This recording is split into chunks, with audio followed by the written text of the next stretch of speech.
요한계시록 이제 2장 나아갈 차례인데요. 인트로부터 좀 먼저 다뤄보겠습니다. 요한계시록 2, 3장은 7교회에게 주어진 메시지를 다루고 있습니다. 이 부분은 교리적으로는 대환란 시기의 교회에게 주어진 것입니다. 근데 영적으로는 두 가지로 나누어서 설명을 할 수 있는데, 일단 첫 번째로는 예수 그리스도의 초림부터 재림까지의 교회 시대의 과정을 나타냅니다. 그러니까 교회사 2000년이라는 거죠. 그리고 두 번째로는 모든 그리스도인을 특징적으로도 하나씩 씹어가지고 이야기를 할 수 있습니다. 7교회가 각각 다른 특징들을 가지고 있거든요. 물론 이제 공통된 부분이라는 게 있는데, 뭐 예를 들면 이제 니콜라파를 이제 배척했다든가 그런 공통점은 있습니다. 근데 이제 여러 가지 이야기를 하는 것들을 보면은 이제 예수님께서 하나씩 찝어주시는 것들이 있습니다. 그래서 이제 그리스도인들이 좀 고쳐야 될 것들, 나에게도 적용할 수 있는 무언가가 여기에서 다분하게 드러나거든요. 그러니까 이제 교리적으로 대환란에게 적용하는 거니까, 대환란식의 교회에게 적용하는 거니까 하면서 그냥 넘어가면 안 되는 겁니다. 자, 그래서 이제 2, 3장을 읽으면서 모든 교회라고 하는 거는 우리 전체를 이야기를 하는 겁니다.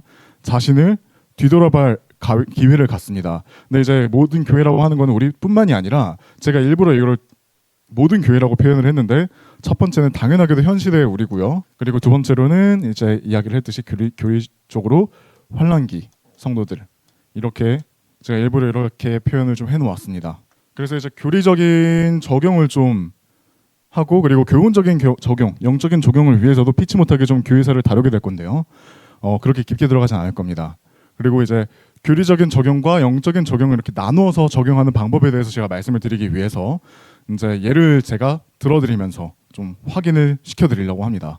그리고 만약에 이 교재가, 그리고 이 영상이 환란기 시대에 교회들에게 전달된다면, 이건 여러분들에게 전달되는, 교리적으로 전달되는 내용이기 때문에 꼭 마음에 새기시고 기억에서 잊어버리면 안 된다고 제가 말씀드리고 싶습니다. 자, 이제 인트로는 끝나고 1절 읽어보도록 하겠습니다. 에베소 교회 천사에게 기록하라. 그 오른손 안에 7별들을 쥐고 있는 이 곧 7금 등잔대들 한가운데 거니는 이가 이런 것들을 말하노라 라고 되어 있습니다. 자, 일단 첫 번째로 살펴볼 건 천사라는 말이고요. 그리고 두 번째로는, 이 부분을 조금 잘 볼 필요가 있는데, 예수님께서 자신을 표현을 하십니다.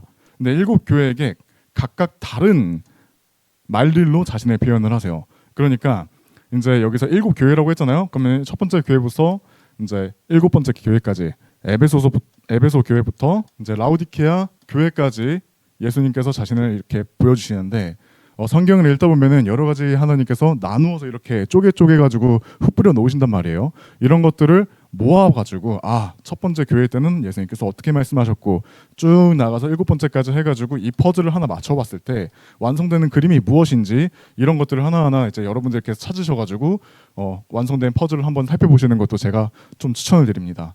천사라는 단어가 좀 중요한데요. 예수님께서 요한을 통해서 각각 교회에게 메시지를 보내실 때 어디에 교회 천사에게 기록하라 이렇게 말씀을 하세요. 여기서 천사를 오해하시는 분들이 좀 많이 계십니다. 근데 그 중에 대표적인 게 뭐냐면은, 여기서의 천사는 목사를 이야기를 한다라고 이야기를 하는데, 목사가 될 수가 없습니다. 천사는. 환란기 당시에 목사가 있느냐 없느냐를 논하는 건 좀 차치할게요. 뒷전으로 밀어두고, 천사라는 말 자체가 목사에 적용할 수 없기 때문에 제가 이렇게 말씀드리는 겁니다. 천사라는 단어는 세 가지의 뜻을 가지고 있어요. 첫 번째로는 메신저로서, 우리가 보통 알고 있기로는 천사는 메신저로서 알고 있잖아요. 네, 뭐 그런 표현도 당연히 다 있습니다. 창세기 19장 15절을 보면은, 그리고 아침이 밝자 그때 천사들이 롯을 재촉하며 말하기를, 일어나 네가 이 도시의 죄악 속에서 소멸되지 않도록 너의 아내와 여기 있는 너의 두 딸을 데려가라 하였더라. 자, 여기서 이제 천사가 롯에게 나타나가지고 메시지를 전하는 말이에요. 이게 어떤 내용이냐 한번은 이야기를 하자면은, 하나님께서 소돔과 고모라를 치려고 그렇게 하시는데, 근데 롯의 가족 때문에 좀 지연 중에 있습니다. 그래서 천사를 보내가지고 롯의 가족을 데리고 나와라 라고 해서 천사가 여기 와가지고 롯을 좀 탈출을 시키려고 하는 거예요. 그래서 하나님께서 이제 두 천사를 보내신 거죠. 여기서 이제 소돔과 고모라라는 이 표현을 좀 잘 볼 필요가 있는데, 이게 이제 성경에서는 예표론에 대해서 굉장히 중요하게 볼 필요가 있습니다. 예표론이라고 하는 거는 이제 하늘 아래 새로운 것은 없다라는 전도서의 내용이라든가 이제 그런 것들을 통해 가지고 하나님께서 이후에 있을 일들을 미리 한 번씩 보여주신다라고 이렇게 보이는 건데, 이게 그러면은 소돔과 고모라를 통해서 어떤 것들을 보여주시려고 하느냐? 첫 번째로는 하나님의 진노입니다. 왜냐하면 이제 불과 유황을 통해 가지고 싹을 멸망시켜 버리셨기 때문에. 그리고 두 번째로는 이게 이제 환란과 연관이 있습니다. 그래서 많은 사람들이 어떻게 이야기를 하냐면은 그리스도인도 환란에 들어갈 수 있다. 휴거가 되는 게 모두가 아닐 수 있다. 그렇게 이야기를 하는데요. 일단 휴거에 대해서 이야기를 할 당시에 사도 바울은 무슨 표현을 썼냐면은 우리가라고 썼어요. 그냥 여기에 어떤 조건을 달지 않았습니다. 우리라면 여기서 이제 고린도전서 같은 경우에는 고린도 교회 사람들에게, 그러니까 성도들에게, 그리고 데살로니가 전서 같은 경우에는 데살로니가 교회 사람들에게 전했는데, 여기서 우리가 휴거될 때라고 했을 때 그냥 우리가라고 어떤 조건을 달지 않았다는 것은 그리스도인으로서 구원받은 사람이라면 당연히 모두가 휴거가 될 것이다라고 이야기를 하는 거예요. 그러니까 이 환란기에 들어간다라고 하는 것 자체가 굉장히 성경적으로 맞지 않다는 겁니다. 그 이제 예표를 알 수 있는 게 뭐냐면은 이 소돔과 고모라 안에서 롯의 가족을 탈출시키는 그런 그림이 있다는 거예요. 그리고 이제 소돔과 고모라의 이제 두 번째로 또 볼 수 있는 예표가 뭐냐면은 먼저 앞서서 있었지만 하나님께서 세상을 완전히 쓸어버리려고 하셨는데, 근데 노아의 8가족만큼은 하나님께서 탈출을 시켜주셨죠. 그래서 이제 노아가 배를 타고 하나님 진노를 피하는, 물을 통해서 구원받는 그 부분에 대해서 이제 교회 시대에 그 환란기 들어가는 그 모습과 흡사하다, 이렇게도 이야기를 한 사람들이 좀 있습니다. 그 부분이 맞다고 제가 말씀을 드리는 거고요. 자, 그래서 그때 천사들이 도시의 결말을 롯에게 전달하는 과정인데, 천사를 그저 메신저로만 국한을 시킨다면 성경을 굉장히 축소시키는 행동입니다. 왜냐하면 성경에서는 메신저 이상의 의미를 지니고 있거든요. 그래서 두 번째로는 전사입니다.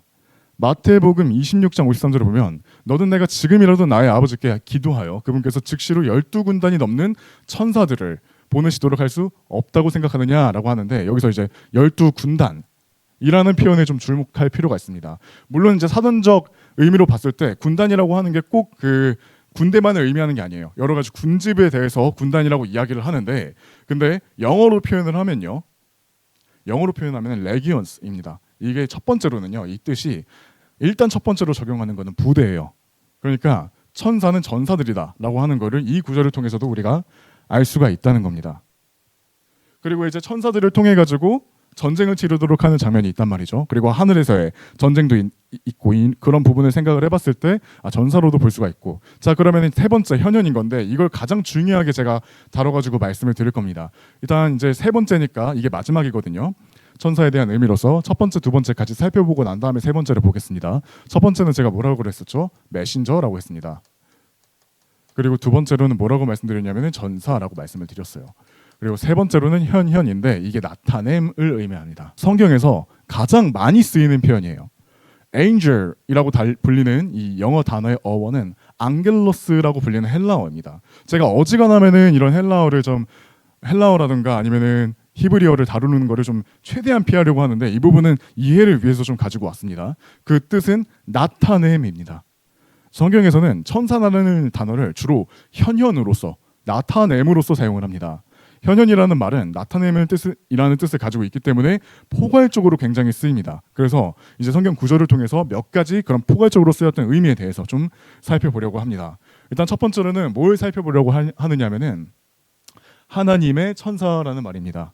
자, 9절부터 살펴보시면 갈라디아서 4장 14절 보시면, 그리고 내 육체에 있던 나의 시험을 너희는 멸시하지도 거절하지도 아니하였으며 도리어 나를 하나님의 천사처럼 곧 그리스도 예수처럼 받아주었도다 라고 되어 있습니다. 여기서 하나님의 천사라는 말을 가장 잘 설명해 줄 수 있는 구절이 이 부분인데, 여기서 이제 예수 그리스도를 무엇이라고 표현하고 있나요?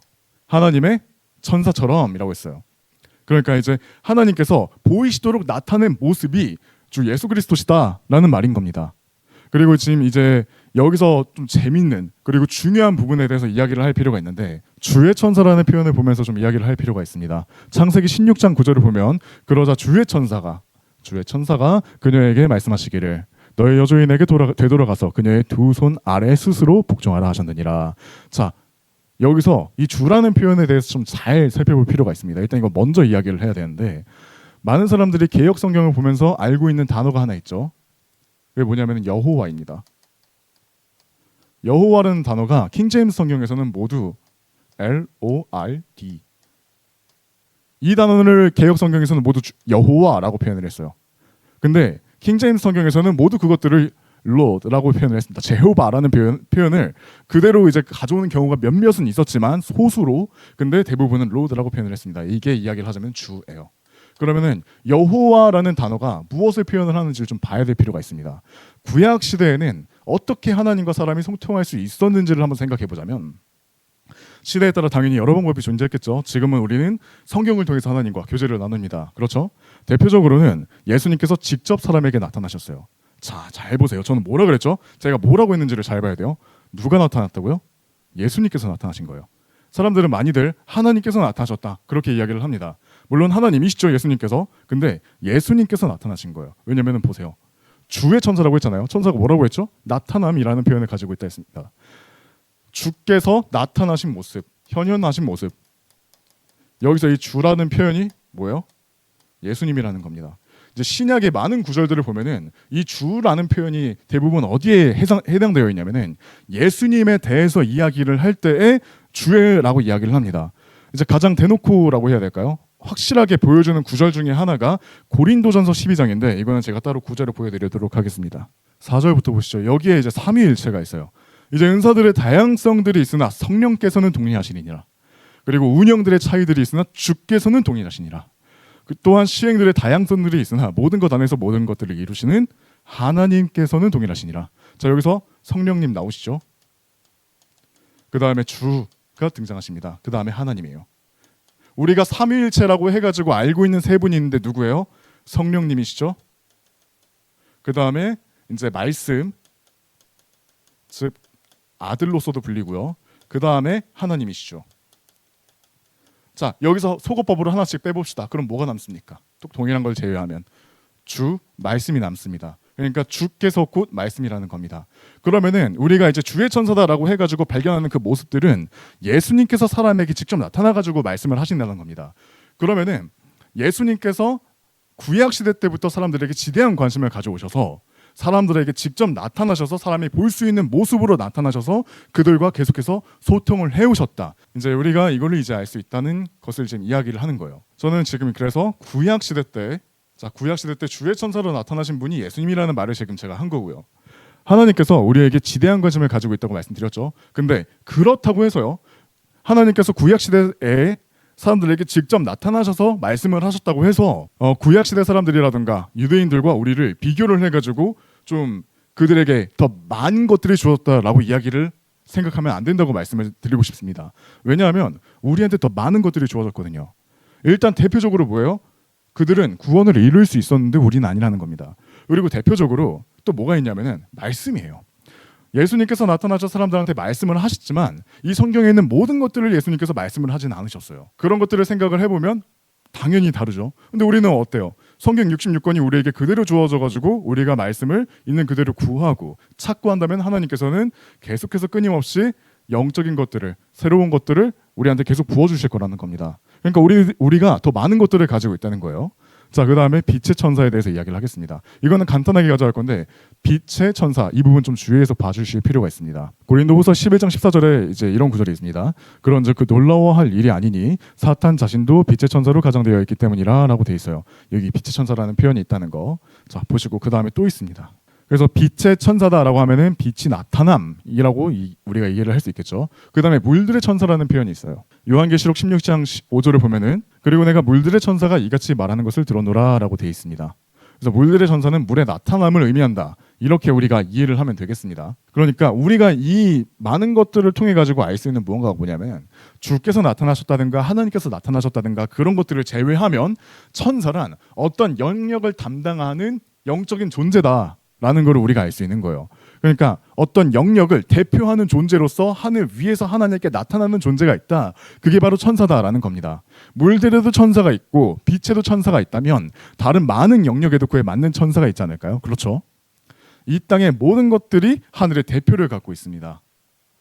이게 바로 다신교의 기원입니다.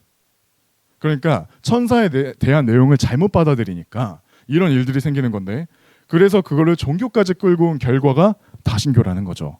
자, 그렇다면 이제 우리가 천사에 대해서 정리를 했잖아요. 그러면 마태복음 18장에서 예수님께서 하신 말씀이 도대체 무슨 이야기인 건지 그 의문이 이제 풀리게 되는 거죠. 마태복음 18장 10절인데 너희가 이 어린이들 중 한 명이라도 멸시하지 않도록 주의하라. 이는 내가 너희에게 말하기를 하늘에서는 그들의 천사들이 하늘에 계신 나의 아버지의 얼굴을 항상 뵙고 있느니라 하기 때문이라. 이렇게 되어 있습니다. 뭐라고 되어 있죠? 어린이들에 대해서 예수님께서 이야기를 하시는데, 어린이들의 천사들이 하늘에 계신 나의 아버지의 얼굴을 항상 뵙고 있느니라. 지금 현재 계속 보고 있다는 거예요. 모든 어린이들이 지금 현재까지도 그러고 있다는 겁니다. 그러니까 여기서 말하는 게 뭔 말이냐면은, 이 어린이들의 수호천사가 있다고 많은 사람들이 생각을 하는데, 그들의 수호천사가 있는 게 아니라 이 자세히 보면은 그들의 천사들이, 그들의 나타남이 하나님 앞에 계시다는 거예요. 그래서 예수님께서는 현재 진행형으로서 직접 얼굴을 보고 있다, 아이들이. 그 이야기를 예수님께서 해주시고 계시는 거라는 거죠. 자, 이제 우리는 요한계시록 2, 3장에서의 수수께끼 하나를 풀었습니다. 이제 지식 1 하나 증가한 거죠. 그래서 어디 교회의 천사란 그 교회의 나타남이라는 말이 됩니다. 하나님께서는 그분의 얼굴 앞에서 이 땅의 모든 교회에 대한 영적인 대표를 각각 다 보고 계신 겁니다. 그 영적인 존재들이 그 각각의 영적 상태를 대표하고 있다. 이렇게 이야기를 하면 되겠습니다. 그러니까 이제 그것들을 보면서 예수님께서 각각의 교회들에게 너희는 이러한 것들이 있는데 이건 잘했다. 이런 것들은 내가 반대하는데 이런 것들을 너희가 고쳐야 된다라고 이야기를 한다는 것이죠. 자, 이제 에베소 교회 시대에 대해서 좀 이야기를 하겠습니다. 제가 처음에 이야기를 했듯이 영적인 적용으로서 각 교회가 예수 그리스도의 초림부터 재림까지의 모든 교회 시대의 과정을 드러낸다고 제가 말씀을 드렸습니다. 연도별로 나타내게 에베소 교회 시대라고 좀 이 시대에 이름을 붙이겠습니다. 어지간하면 다 이렇게 이야기를 붙입니다. 에베소 교회 시대는요, 초기 사도교회 시대입니다. 그래서 AD 33년부터 AD 200년까지 이렇게 지속이 됩니다.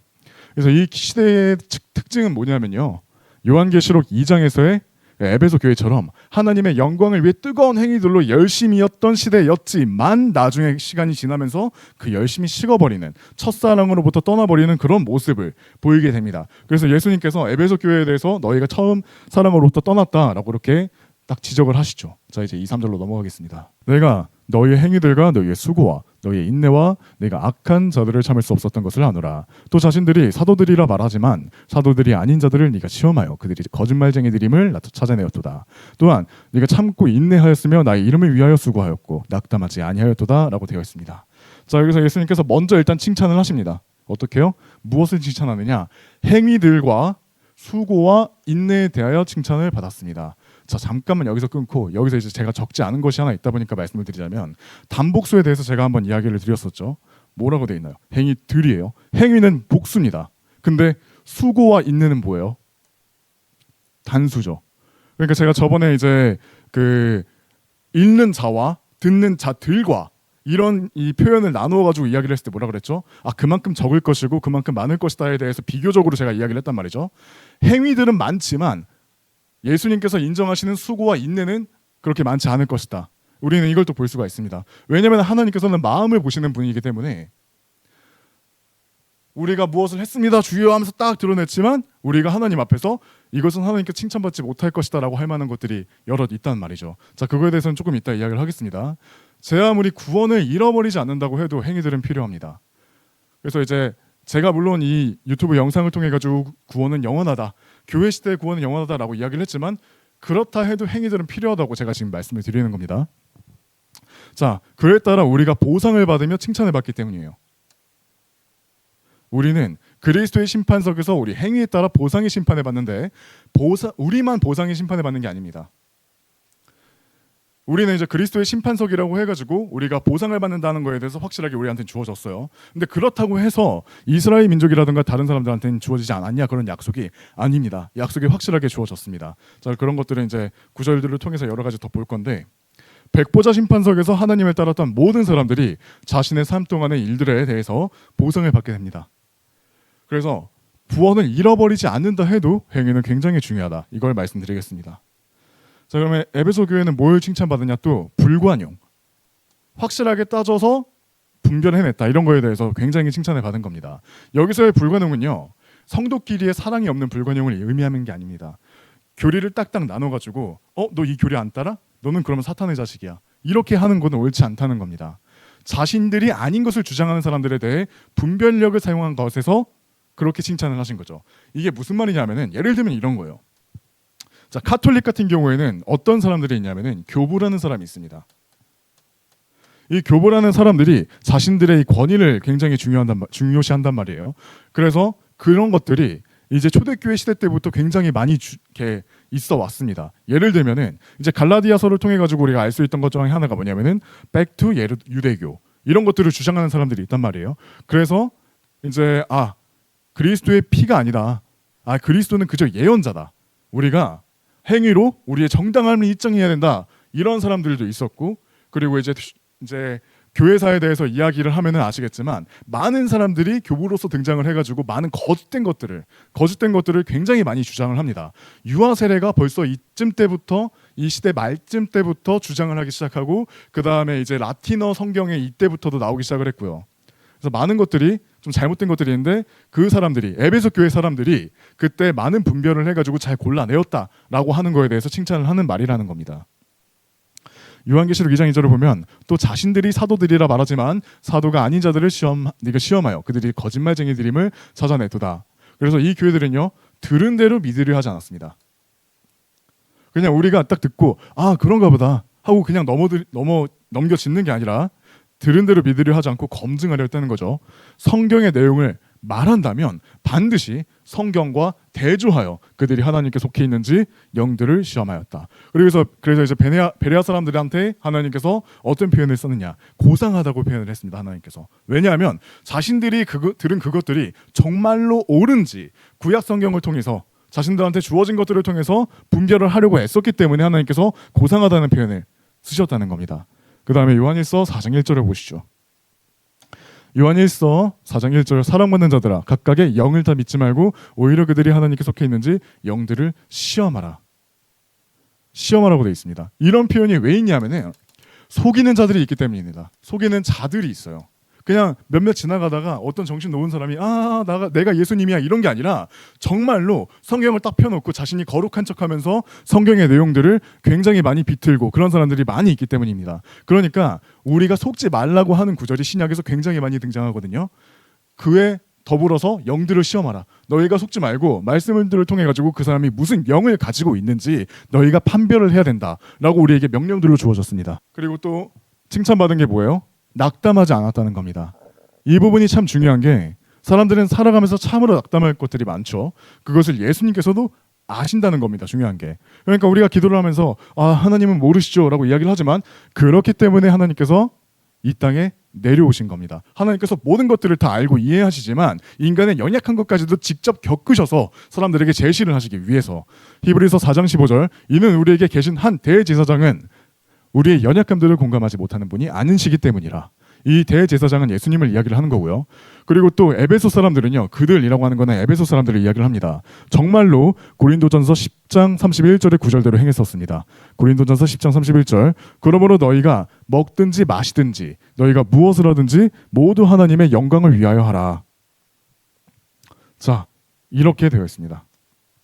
이 사람들은 정말로 그렇게 행해 왔다는 겁니다. 자, 그렇다면 우리에게 한 가지 질문을 던지자면 이렇습니다. 여러분은 정말로 그러한 삶을 살고 있는가입니다. 여러분이 무엇을 하든지 다 하나님의 영광을 위해서 하느냐? 이것을 우리가 에베소 교회를 통해 가지고 가지고 갈 그들이 잘한 점을 통해 가지고 우리가 가져갈 교훈 중에 하나입니다. 자, 이제 시대적 특징에 대해서 좀 이야기를 해야 되는데 에베소 교회 시대의 특징은요. 사도가 아니라면서 사도라고 자칭하는 사람들의 무리가 존재한다는 겁니다. 물론 이 시대뿐만이 아니라 앞으로도 쭉 있을 건데 이 시대부터 존재해왔다는 거예요. 왜? 사도 시대가 AD 33년부터 시작이 됐기 때문에. 대표적으로 로마 카톨릭이 그러합니다. 로마 카톨릭은 자신들이 초대교회의 초대교황 베드로로부터 사도적 계보를 유지해왔다 이렇게 자신을 하지만 예수님은 베드로한테 그런 권한 주신 적이 없습니다. 자, 한번 볼까요?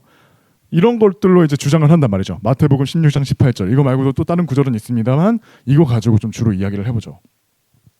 또 내가 너에게 말하노니 너는 베드로라. 그리고 내가 이 반석 위에 나의 교회를 세우겠으니 지옥의 대문들이 그것을 대적하여 승리하지 못하리라 라고 되어 있어요. 자, 너는 베드로라. 그리고 내가 이 반석 위에 라는 표현을 통해 가지고 사람들이 이 착각을 하는 겁니다. 베드로는 반석이구나. 베드로는 반석이구나. 이런 착각을 한다는 겁니다. 그러면 정말로 그럴까요? 정말로 베드로가 반석일까요? 이런 것들을 한번 이제 우리가 직접 말씀을 통해서 살펴보시죠. 마태복음 7장을 보겠습니다. 자, 보시죠.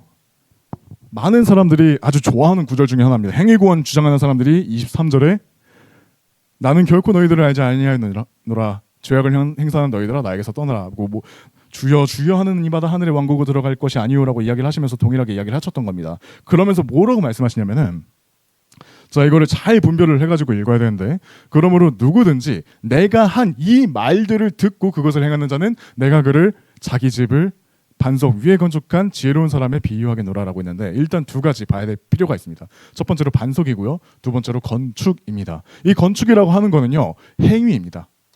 비유를 하자면 행위입니다. 왜냐하면 자 우리 고린도전서 3장을 보면요. 뭐가 있느냐면은 건축에 대한 이야기가 나옵니다. 건축에 대해서 이야기가 나오는데 어떤 기초가 있어요. 이 기초 위에 자기들이 자신의 집들을 다 건축한다는 겁니다.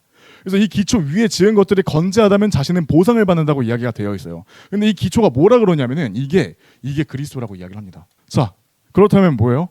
고린도전서 3장에서 건축에 대해서 이야기가 나오고 이 건축을 통해 가지고 보상에 대한 이야기가 나옵니다. 근데 이 기초가 뭐라 그래요? 그리스도가 기초라고 이야기를 해요. 그러면은 이게 어디에 속하겠느냐라고 한다면 이대로 속한다는 겁니다. 자, 반석 위에 건축한 지혜로운 사람의 비유하겠노라. 자, 이거 지우고 이어서 한번 보시죠. 그런즉 비가 내렸고 홍수들이 났으며 바람들이 불었고 그 집을 강타하였는데 그것이 무너지지 아니하였노라. 이는 그것이 반석 위에 세워졌기 때문이라. 자, 반석 위에 세워졌다.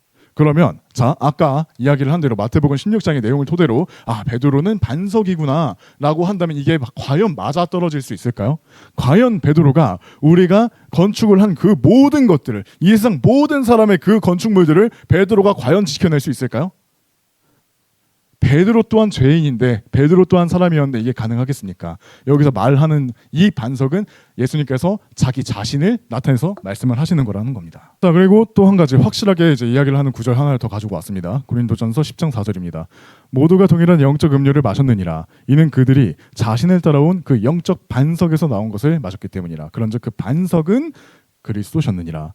자 모세가 이집트에서 이제 이스라엘 사람들을 데리고 탈출을 했죠. 그리고 그 사람들이 광야에서 목마르다고 굉장히 많이 불평불만을 합니다. 그래서 모세가 반석을 쳐서 한 번은 첫 번째는 쳐서 이제 거기서 물이 나왔기 때문에 그걸 통해 가지고 이스라엘이 물을 마셨어요. 그 다음에 이스라엘이 또 한 번 더 불평을 합니다. 목마르다고. 그때 하나님께서 모세에게 뭐라고 말씀을 하세요?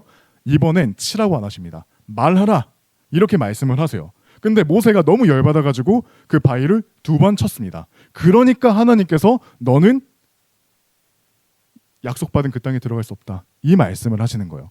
아니 그냥 화 한 번 못 다스렸다고 그러냐? 그게 아니라 이 반석은 그때 당시에 그 반석은 영적인 반석인데 그것이 바로 그리스도다. 예표를 나타내는 것이었는데 근데 그 모세가 예표를 망가뜨렸기 때문에 그 중요한 거 망가뜨렸기 때문에 하나님께서 그렇게 말씀을 하셨다는 겁니다. 그래서 이런 것들을 모르는 사람들은 왜 하나님께서 왜 그러셨지? 모세는 잘했던 것 같은데 잠깐 그 한 번 분을 못 이겼다고 그렇게 하나님께서 약속했던 것들을 못 받아가게 하실까? 이런 것들을 생각해 볼 필요가 있다는 거죠. 자 그리고 베드로가 교황이 될 수가 없는 게 이유가 뭐냐면 베드로는 결혼을 했습니다. 가톨릭 사제들이 결혼을 하면 안 된다는 것을 모르는 사람은 없으리라고 생각을 합니다. 마태복음 8장 14절에 이후에 예수님께서 베드로의 집으로 들어오셨을 때 그분께서 그의 아내의 어머니가 열병으로 인해 알아서 눕혀져 있는 것을 보았더라 라고 되어 있는데 자 예수님은 그분으로 표현이 되어 있습니다. 그러면은 그는 누구겠어요? 당연히 베드로가 되는 거죠. 그러면은 베드로에게는 누가 있어요? 아내가 있고요. 그리고 어머니가 있습니다. 그렇다면 과연 베드로가 초대 교황이 될 수가 있었을까라고 한다면 절대 아니라는 겁니다. 그리고 마지막 사도는 계승된 적이 없습니다. 성경 어디에서 사도가 계승된 적이 있느냐 한번 살펴보자면 없습니다. 누군가는 당연히 그런 이야기를 하죠. 마티아스가 새로 이제 당선이 되면서 당선이라는 표현을 좀 쓸게요. 그렇게 되면서 12사령의 반열에 올랐다. 그렇기 때문에 계승된 거다라고 하는데 그때 당시에 유대인을 위한 12사도가 필요했는데 유다 이스카리옷이 자기의 거처로 가기 위해서 스스로 그 자리를 떠났습니다. 생을 마감하면서.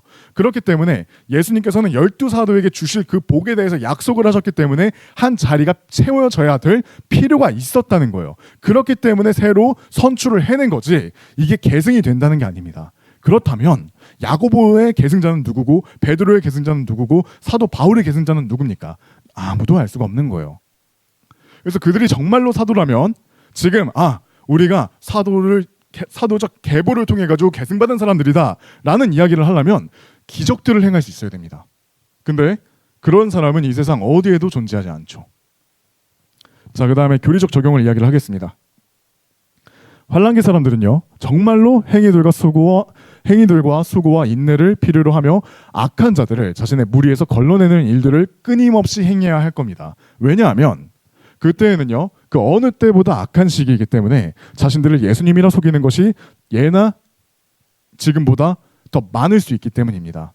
자, 보라, 그리스도가 여기 있다 혹은 저기 있다 할지라도 그것을 믿지 말라. 예수님께서 마태복음 24장에서 말씀을 하신 이 내용은요, 마지막 때에 대한 이야기를 합니다. 마태복음 24장 이제 1절부터 보면은 제자들이 예수님한테 이야기를 합니다. 주여, 마지막 때에 무슨 일이 있겠나이까 하면서 이야기를 한단 말이죠. 그래서 예수님께서 자신의 떠날 때를 미리 예비를 하시면서 많은 것들을 이야기를 하십니다. 그 중에 내용이 이거예요. 마지막 때에는 어떤 사람이 있다고요? 그리스도가 여기 있다. 내가 그리스도다. 아니다. 저 사람이 그리스도다 하면서 그런 주장을 하는 사람들이 늘어난다는 겁니다. 지금도 그런 사람들이 있죠. 이만이라던가 안상홍이라던가 뭐 장길자라던가 그런 사람들이 있습니다. 근데 그런 사람들보다 훨씬 더 많은 사람들의 수가 증가할 수도 있다는 거예요. 그리고 대표적으로 적그리스도가 내가 하나님이다 하면서 자신을 드러내게 된다는 겁니다. 그런 사람들을 믿지 말라 이야기를 하는 겁니다. 또한 자신이 성도라고 속이면서 다가와서 정부에 보고하는 일들이 정말로 속출할 수 있습니다. 왜냐하면 좀 미리 이야기를 하자면 환란기 시대에는요, 대부분의 국가들이 공산주의로 들어설 수도 있기 때문입니다. 그래서 공산주의가 제일 싫어하는 게 뭡니까? 바로 신이죠. 예를 들면 공산주의자가 옛날에 했던 말 중에 뭐냐면은 하나님에 대해서는 저기 사막의 독착신이라고 불렀어요. 하나님을. 그 정도로 싫어했습니다. 근데 그런 공산주의자가 스스로 빽빽하게 들어설 때가 언제냐? 그게 바로 환란기라는 겁니다. 자, 4절. 그럼에도 불구하고 내가 너를 반대하는 것이 다소 있나니 내가 너의 처음 사랑을 버린 까닭이라. 자, 잘못한 것이 무엇이냐? 처음 사랑을 버렸다는 겁니다. 여러분 한번 스스로 내가 구원받은 순간을 한번 생각해 보시죠. 감사함에 내가 무엇을 주께 바쳐야 될지. 주께서 나에게 영원한 생명을 은혜로 값없이 주셨는데 그렇다면 나는 무엇을 드려야 될까 하면서 고민으로 생각이 가득하고 내가 구원을 받았다는 그 행복감에 어찌할 줄 모르고 했던 내 옛날 그런 모습은 다 어디로 갔습니까? 이런 내 모습이 시대적으로 녹아들어서 AD 34년부터 200년까지 적용되었다 생각하면 아마 이해가 쉬울 것 같습니다. 모든 그리스도인들이 가장 하기 힘든 것은 무엇이냐면 당연하게도 첫사랑을 유지하는 것이죠. 모든 그리스도인 뿐이겠습니까? 모든 사람들이 연애를 하면서 가장 유지하기 힘든 것 중에 하나가 첫사랑을 유지하는 거겠죠. 근데 환란기 사람들은요, 절대로 첫사랑을 잃어버리면 안 됩니다. 그것이 구원과 직결될 수 있기 때문에. 그러니까 첫사랑에 대해서 확실하게 예수님께서 지적을 하시는 모습을 보입니다. 그래서 예수님께서 솔루션을 보이는데 5절. 그러므로 네가 어디에서부터 떨어졌는지 기억하고 회개하여 처음 행위들을 하라. 그러지 않고 네가 회개하지 않으면 내가 너에게 속히 오겠고 너의 등잔대를 그의 위치에서 옮기겠노라 라고 되어 있습니다. 자, 그래서 예수님께서 솔루션을 제공하십니다. 뭐라고 하냐면 그러므로 내가 어디서부터 떨어졌는지 기억하고 회개하여 처음 행위들을 하라. 일단 우리는 여기까지도 일단 당연하게 필요하죠. 회개하는 것들이 필요합니다. 근데 중요한 거는 뭐예요? 어디서부터 떨어졌는지 이거를 확인을 하라는 겁니다. 자, 이것들을 이제 제가 썼던 내용들을 통해 가지고 같이 좀 더 보시죠. 예수님은 처음 사랑을 버렸다고 바로 내치지는 않으십니다. 이거는 환란기에도 마찬가지일 거예요. 계속해서 내가 고의로 죄를 짓는다면 성령님께서 떠나가시겠죠. 내가 점점 주께로부터 벗어나다가 어느 정도가 되면 경고를 주세요. 이게 환란기에도 동일하게 적용될 겁니다. 자, 이거를 좀 미리 이야기를 하자면은 미리라기보다 조금 더 이야기를 하자면은 이게 성경에서는 많은 것들이 이제 이런 단계별로 타락하고 단계별로 성장하는 것들을 많이 보입니다. 그래서 이제 표현을 하자면은 점진적 성장이 있을 거고요. 그리고 점진적 타락이 있습니다. 그러니까 제가 이 성장과 타락, 그중에 타락을 좀 이야기를 하자면 당연하게도 성장하는 것도 갑자기 쑥쑥 크는 게 아니라 점진적으로 커갑니다. 물론 갑자기 폭풍 성장하는 그런 사람들이 있겠죠. 근데 그런 사람들 같은 경우에도 그런 기초들의 단계를 밟아 나가는 그런 과정들을 하나씩 다 밟아 나갔던 겁니다. 그리고 타락에 대해서 이야기를 하자면 이 타락이라고 하는 것도 한순간에 되는 게 아니에요. 이제 이 타락이라고 하는 것도 이게 드러났을 때에는 타락이 드러났을 때에는 그것이 내 마음 안에서 내 안에서 오랫동안 자리 잡았을 것 이게 반드시 있다는 겁니다. 내가 한번 어디서부터 떨어졌는지를 한번 생각을 해보면 처음에는 별거 아니었을 거예요. 근데 그런 것들이 점점 자라나기 시작을 하면서 어느 순간 봤을 때 다른 사람조차도 이 사람은 타락했다. 이 사람은 예전에 그런 사람이 아니다라는 이야기를 듣게 되는 그런 경우도 생긴다는 거예요. 그러니까 이게 이 타락이라고 하는 게 뭐와 같냐라고 이야기를 한다면은 암과 같다는 겁니다. 우리가 암이라고 하는 것들 많은 이제 매체를 통해 가지고 우리가 알 수 있는 게 뭐예요? 암은 1기 때 발견 잘 못해요. 근데 확실하게 있죠. 우리 몸 안에. 나중에 2기, 3기 이렇게 이제 말기로 가면서 확실하게 증상들로 알게 되는데 1기 때에는 의사들도 잘 찾기 힘들어 했었죠. 지금은 의학이 많이 발전했지만 근데 이것이 이 암이라고 하는 게 타락과 마찬가지라는 겁니다. 처음에는 우리가 이걸 타락이라고 생각을 못해요. 근데 이게 나중에 쌓이고 보면은 이게 이런 것들이 문제였구나. 이렇게 문제에 대해서 확인을 하게 된다는 겁니다. 그래서 우리가 말씀을 가까이 해야 되는 것이 우리가 어떤 상태인지 진찰을 해주시는 분이 말씀이라는 겁니다. 그 말씀을 통해 가지고 우리가 어떤 상태다 진단을 받고 그렇다면 우리는 그것을 어디서부터 우리가 문제가 생겼나 암이 발생했던 원인이 무엇인가 그거를 제거를 하면서 암도 치유하고 다시 암에 대한 제 발생률도 낮추겠죠. 그런 과정을 우리가 밟아 나가면서 성장이라는 걸 한다고 말씀을 드리고 싶겠습니다. 자, 그래서 베드로후서 3장 15절을 보면 그리하여 우리 주의 오래 참으심이 구원인 줄로 간주하라. 하나님께서는 오래 참으신다는 겁니다.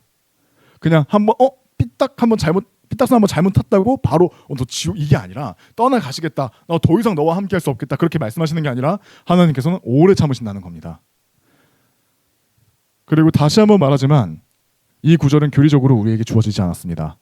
만약에 이런 경고에도 불구하고 회개하지 않는다면 환란기 시대에 해당하는 교회들은 영향력을 잃고 말 겁니다. 6절입니다. 그러나 이것이 너에게 있으니 네가 니콜라파 사람들의 행실을 들을 증오한 것이라. 나도 그것을 증오하노라. 자, 여기서 이제 니콜라파라는 말을 해야 될 필요가 있습니다. 니콜라파라는 단어는요 번역되지 않은 헬라어입니다. 이게 번역이 아니라 음역된 거라는 건데요. 이 단어를 이해하려면 그리스어를 살펴봐야 되는데 니콜라파는 어떤 두 단어의 합성어입니다.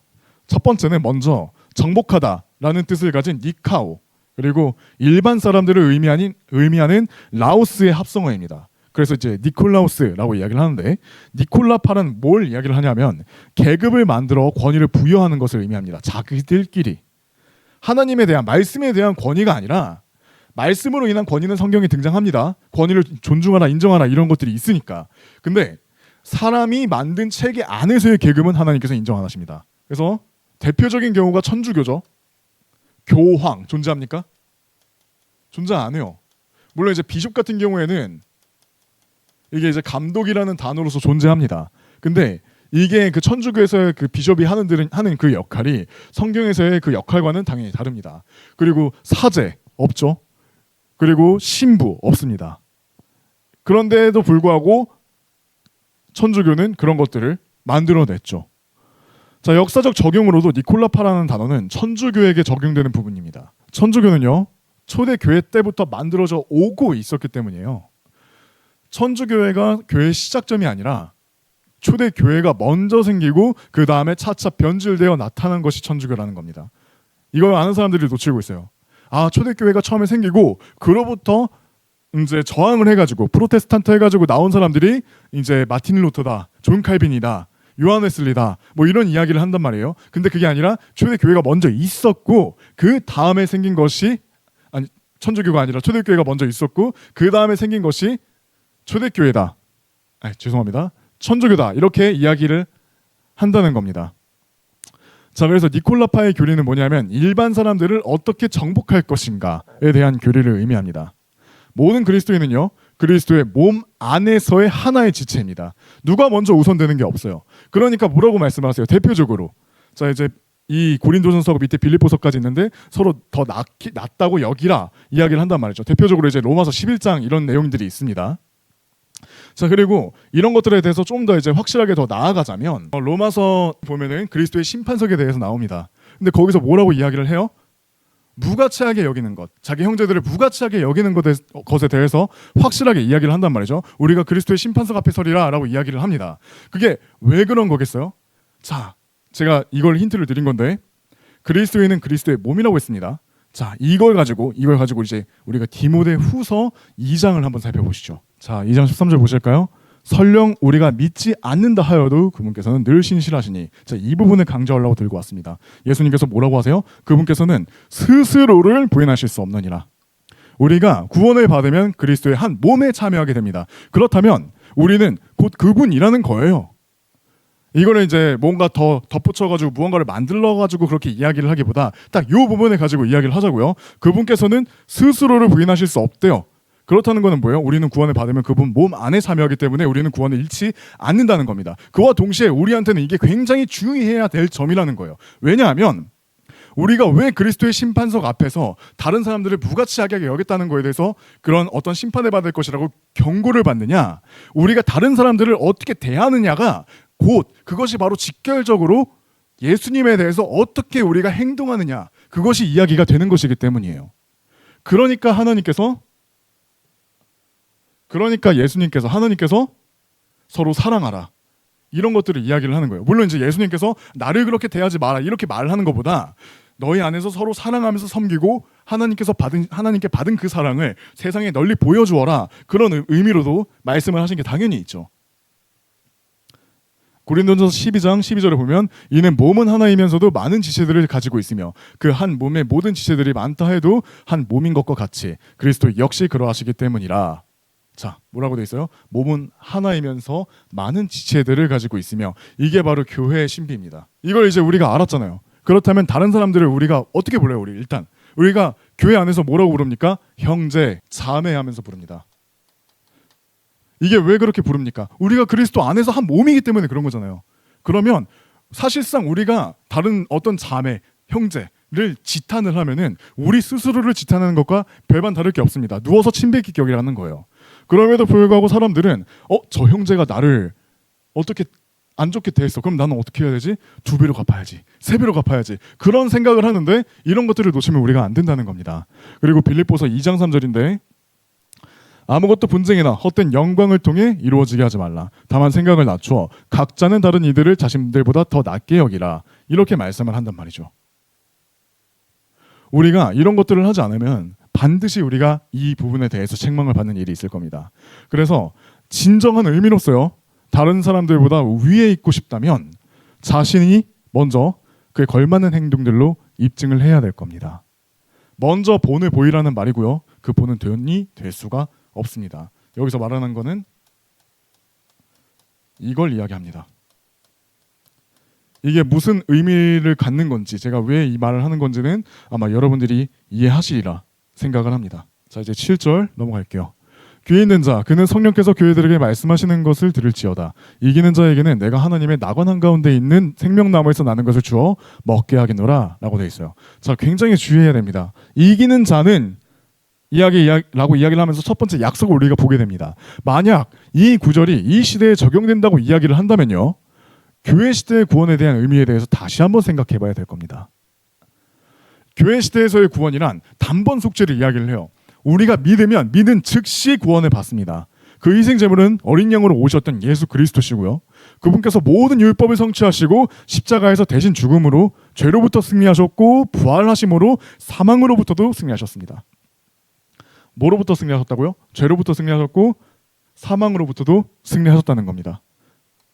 우리가 예수님께서 하신 일들을 우리가 믿는다면요, 우리 믿음으로 그분께서 하신 모든 일들에 참여를 하게 되는 겁니다. 예수님께서 모든 율법을 성취하셨잖아요. 우리는 그분의 믿음으로 이것에 참여하는 겁니다. 그러니까 하나님께서 너는 의롭다, 정당하다, 이렇게 이야기를 하는 거란 말이죠. 우리는 어떤 걸로 하나님 앞에서 정당함을 입증하느냐? 예수 그리스도의 믿음을 통해서 우리는 정당함을 입증한다는 겁니다.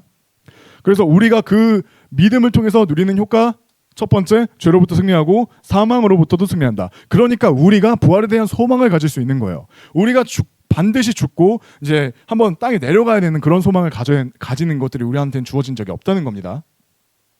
그래서 뭐 예를 들면 천주교 같은 경우에는 어디 그 연옥이라든가 그런 것들을 이야기를 하는데 전혀 그런 것들은 성경에 없는 표현입니다. 자, 그래서 여러분들이 주 예수 그리스도를 당신의 구원자로 받아들이셨다면 당신은 이미 승리자라는 겁니다.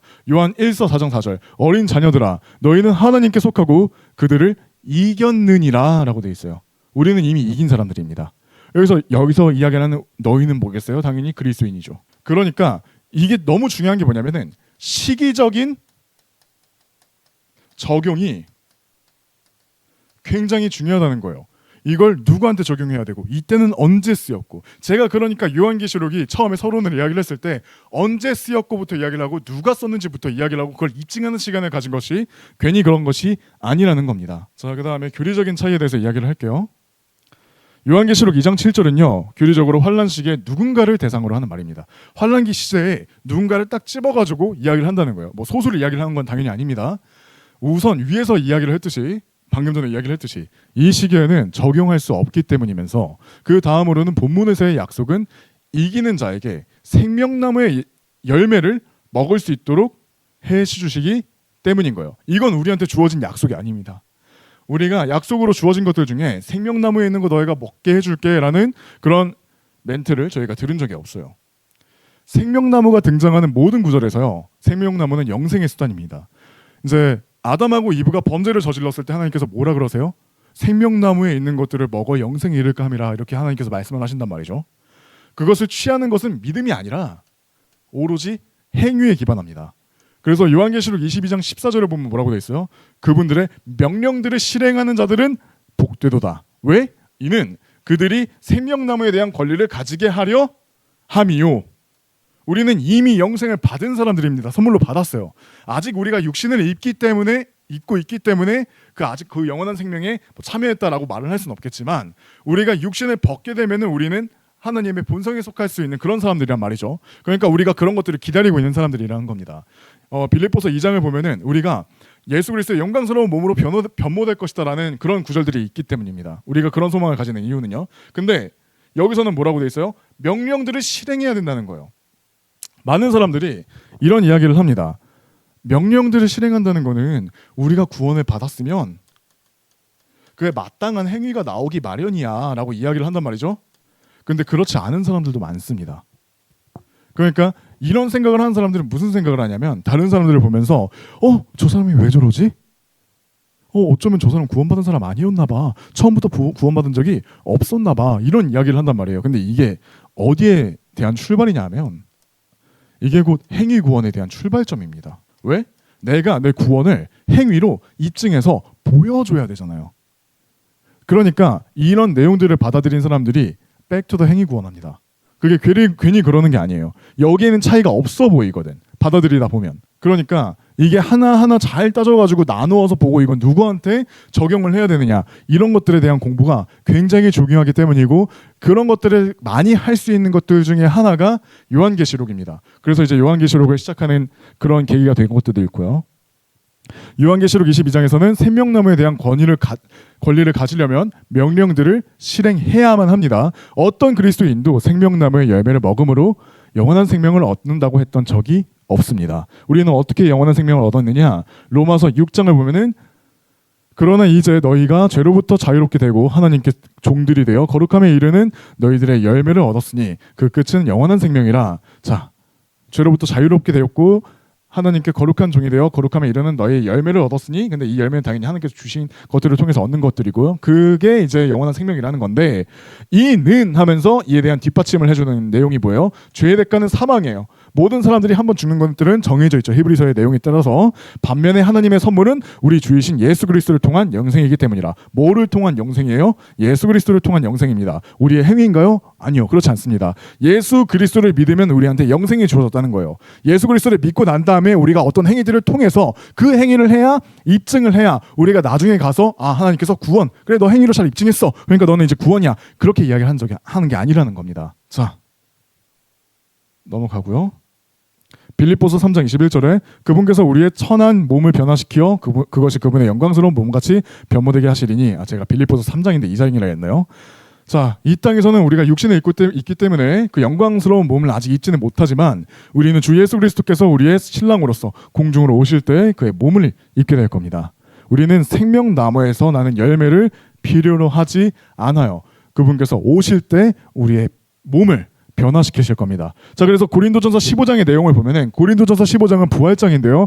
우리가 1절서부터 보면은 우리가 받아들인 그 복음에 대해서 이야기가 나왔고 쭉쭉 해가지고 부활에 대한 이야기가 나옵니다.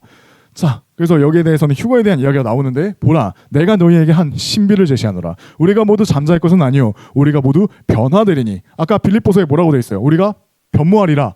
변화되리니 같죠? 순간적으로 눈 깜짝할 때 마지막 나팔 소리에 그러하리라. 이는 그 나팔이 소리를 낼 것이요 죽은 자들이 썩을 수 없는 몸으로 일으켜질 것이며 우리가 변화될 것이기 때문이라. 이는 이 썩을 수 있는 몸이 반드시 썩지 아니함을 입을 것이요 이 죽을 수밖에 없는 몸이 반드시 불멸을 입을 것이기 때문이라.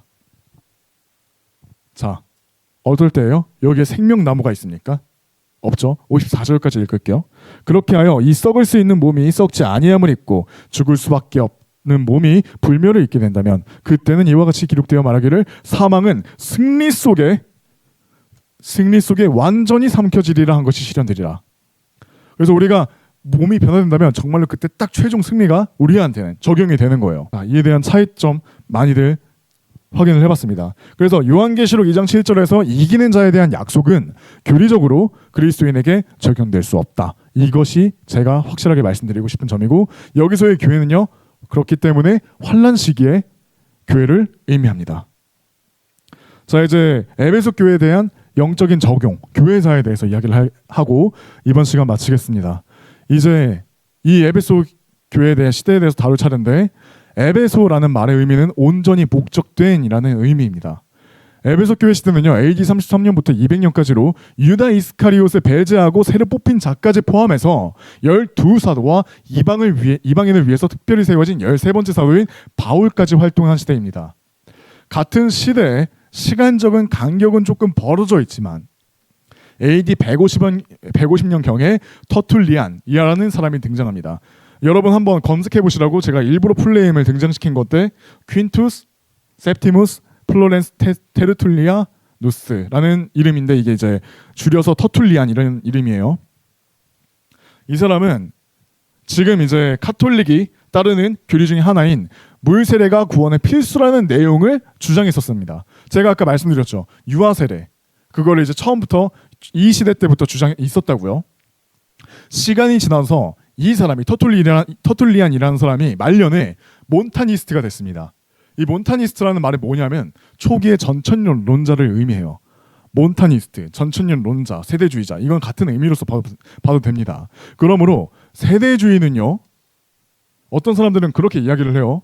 존 넬슨 답이라고 하는 19세기경에 어떤 사람이 처음 주장했다라고 이야기를 합니다. 그리고 이 사람이 뭐 심지어 더 나아가가지고는 예수회가 만든 교회가 세대주의다라고 이야기를 하는데, 아니에요. 제가 증명했죠. 몬타니스트가 됐다고요. 이 사람들이 이야기를 하는 게 곧 전천년론입니다. 그러니까 초대교회 때부터 주장했던 것들이고, 초대교회부터 주장했다고 하는 걸 넘어가지고 예수님께서 가르쳐 주신 것들이 그 초대교회 그 내용을 이야기를 했던 것들이 동일하다는 겁니다. 자, 그래서 예수회가 이 교회를 만들었다라고 이야기를 하는 사람은 헛소리로 치부해도 된다는 겁니다. 세대주의는요, 초대교회 때부터 주어지던 교리이면서 올바른 가르침임이에요. 터툴리안이 몬타니스트로 전향하면서 로마 카톨릭은 이 사람이 원래 이제 그 카톨릭에 있던 사람이면서 유아세례를, 아니 물로 인한 중생을 주장했던 사람이라고 이야기를 했잖아요. 그러다 보니까 이 사람이 처음에는 그렇게 주장해가지고 교부다 이렇게 이야기를 했지만, 이 사람이 몬타니스트가 되면서 성인의 반열에 오르지 못하도록 배제시켜버렸습니다. 하지만 그러면서 또 뭐라 그래요? 터툴리안이 했던 말은 그대로 인용을 하면서 이 사람이 교부였는데 이런 것들을 주장했어, 이건 오라 하면서 계속 그런 것들을 주장을 한다는 거죠. 자, 이 시대에 교부들이 등장하게 되는데, 지금 말하는 거는요, 카톨릭 교부를 의미하는 거예요. 이때 카톨릭은요, 사도적 계승을 증명하고자 노력한다는 겁니다. 그래서 이때 이제 시대적인 내용들을 통해 가지고 굉장히 증명하려고 하는데, 그런 것들은 다 실패로 돌아갑니다. 왜? 말씀이 그렇게 이야기를 하지 않기 때문인 거죠. 자, 그래서 뭐라 그래요? 요한계시록 2장 2절에서는 내가 너의 행위들과 너의 수고와 너의 인내와 내가 악한 자들을 참을 수 없었던 것을 아노라. 또 자신들이 사도라 말하지만 사도가 아닌 자들을 네가 시험하여 그들이 거짓말쟁이들임을 찾아내었도다 라고 기록이 되어 있죠. 그래서 이 움직임은요, 생각보다 초기부터 있어 왔다는 겁니다.